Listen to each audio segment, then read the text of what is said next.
वालेकुम नाजरीन, मैं हूं फयाज़ महमूद। आज एक इंतहाई अफसोसनाक ख़बर के साथ हाजिर हूं।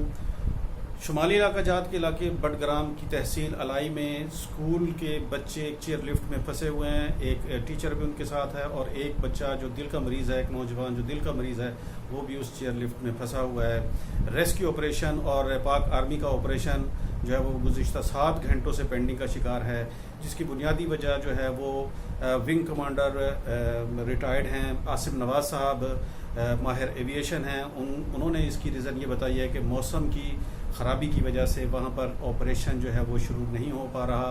दूसरा ये कि जिस एरिया में वो चेयर लिफ्ट फंसी है और जिस जगह पर वो फंसी हुई है वहाँ पर नीचे से कोई ऑपरेशन, ज़मीनी ऑपरेशन शुरू नहीं किया जा सकता और वाहिद रास्ता सिर्फ हेलीकॉप्टर के ज़रिए ही वहाँ ऑपरेशन मुमकिन है। मगर जो ही वो हेलीकॉप्टर उस चेयर लिफ्ट के करीब पहुँचता है, चूँकि वो चेयर लिफ्ट की एक रस्सी टूट चुकी है, लिहाजा वो जैसे ही हेलीकॉप्टर ऑपरेशन के लिए वह नज़दीक पहुँचता है तो वो पंखों की तेज़ हवा के बायस चेयर लिफ्ट हिलना शुरू हो जाती है और वो ऑपरेशन रोक दिया जाता है।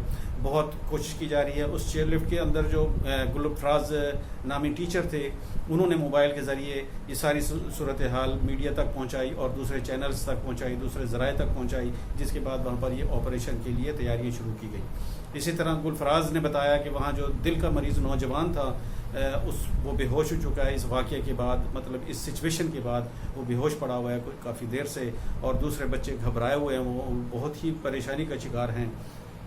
जो ही वो तेज़ हवा चलती है तो वो जो चेयर लिफ्ट है, जिसे उर्फ आम डोली कहा जाता है, वो हिलना शुरू हो जाती है और बच्चों की चीखों पुकार की आवाज़ें भी सुनाई दे रही हैं। काफ़ी सारे वहाँ जो मौजूद हैं लोग उनको सुनाई दे रही हैं, तो वो परेशान हो रहे हैं और रेस्क्यू ऑपरेशन ताहाल अभी तक शुरू नहीं किया जा सका है। 2 हेलीकॉप्टर मौके पर पहुंच चुके हैं मगर मौसम की ख़राबी की वजह से अभी तक वो ऑपरेशन शुरू नहीं हुआ। इस हवाले से वहाँ के कुछ लोग भी वहाँ मौजूद हैं, वो ताकि किसी भी हंगामी सूरत हाल के बायस वहाँ बच्चों को बचाने की भरपूर कोशिश कर सकें।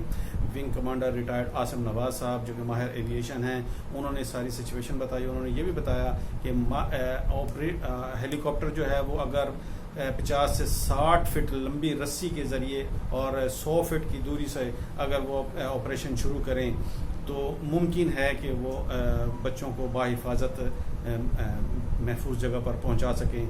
तो इस हवाले से बहुत से सवालात जन्म ले रहे हैं कि चेयर लिफ्ट की इंतज़ामिया क्या कर रही थी, चेयर लिफ्ट के जो करते धरते हैं वहाँ पर जो लोग उसको मेंटेन करते हैं, उसकी इंजीनियरिंग जो करते हैं, वो आखिर क्या कर रहे थे कि चेयर लिफ्ट इतने अरसे से अगर वहाँ रनिंग फंक्शनल है, रनिंग पोजीशन में है, तो क्या उसकी देखभाल करने वाले लोग कहाँ हैं, वो क्यों नहीं उनको चेक करते, उसकी रस्सियों को, उसके नट बोल्ट को, उसकी दीगर तमाम चीज़ों को वो चेक क्यों नहीं करते। तो ये एक इंतहाई अहम सवाल है जो इंतज़ामिया से ज़ाहिर है कि पूछना चाहिए और ये उसके जवाबदेह भी हैं कि इस तरह की सिचुएशन में वो क्या इक़दाम उठा सकते हैं।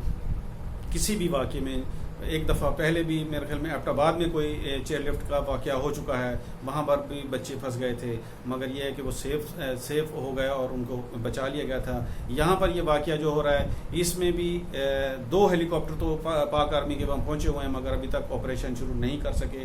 उन्होंने बताया कि मौसम धीरे धीरे वहाँ पर ख़राब हो रहा है, तेज़ हवाएं चल रही हैं, बादल आ रहे हैं और मौसम की ख़राबी की वजह से ये ऑपरेशन पोस्टपोन भी किया जा सकता है। ये बहुत ही ख़तरनाक सिचुएशन है कि अगर ऑपरेशन पोस्टपोन कर दिया गया तो उन बच्चों का क्या होगा, उन टीचर्स का क्या होगा जो वो वहाँ पर पिछले 7 घंटों से फ़िज़ा में लटक रहे हैं। तो नाजरीन, लम्हा ब लम्हा इसकी जो है रिपोर्टिंग हम आपको करते रहेंगे, इसकी सिचुएशन हम आपको बताते रहेंगे। अब इस वक्त तक पाक फ़ौज के कमांडो जो हैं वो लिफ्ट के करीब पहुंचने की कोशिश कर रहे हैं, ताहम मौसम की ख़राबी की वजह से, मेन फैक्टर मौसम है, जो मौसम की ख़राबी की वजह से वो ऑपरेशन अभी तक मुकम्मल नहीं कर पाए हैं। अल्लाह हाफ़िज़।